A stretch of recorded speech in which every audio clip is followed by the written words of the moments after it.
విజయవాడ కనకదుర్గమ్మకి ఉన్న ముక్కు పుడక ఎవరిచ్చారో మీకు తెలుసా? భూమంతా నీరుతో నింపాలని సంకల్పించిన కృష్ణమ్మ భూమి చుట్టూ తిరుగుతూ ప్రవహిస్తూ బెజవాడ వైపు వస్తుంది. సముద్రంలో కలవడానికి బయలుదేరిన ఆమె దారిలో ఇంద్రకీలాద్రి పర్వతం అడ్డుగా నిలుస్తుంది. అప్పుడు కృష్ణవేణమ్మ పర్వతానికి నమస్కరించి దయచేసి నాకు దారి ఇవ్వండి అని వినమ్రంగా అడుగుతుంది. అది విన్న ఇంద్రకీలాద్రి పర్వతం ఎన్నో సంవత్సరాల తపస్సు వల్ల దుర్గమ్మ నాపై కొలువై ఉంది. నీకు దారి ఇస్తే నా తల్లికి ఏమైనా ఇబ్బంది కలుగుతుంది, నేను ఆ పని చెయ్యను అని అంటుంది. ఆ మాటలు విని కృష్ణమ్మ కొండపై ఉన్న కనకదుర్గమ్మ వైపు చూస్తూ మనస్ఫూర్తిగా ప్రార్థిస్తుంది. అప్పుడు దుర్గమ్మ కరుణించి దిగివచ్చి ఇలా అంటుంది, కృష్ణమ్మ, నీ కోరిక తప్పకుండా నెరవేరుతుంది. కానీ ఇంద్రకీలాద్రికి ఏమాత్రం ప్రమాదం లేకుండా ఈ పర్వతానికి ఉన్న బెజ్జం గుండా నువ్వు ప్రవహించాలి.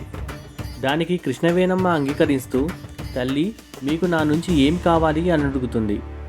దుర్గమ్మ నవ్వుతూ ఇలా అంటుంది, నీ ముక్కు పుడక చాలా బాగుంది, అది నాకు అరువుగా ఇస్తావా? కృష్ణవేణమ్మ సంతోషంగా సరే అని చెప్పి తను ముక్కు పుడకను తీసి దుర్గమ్మ చేతిలో పెడుతుంది. ఆ తరువాత గంభీరంగా ఒక ప్రమాణం చేస్తుంది.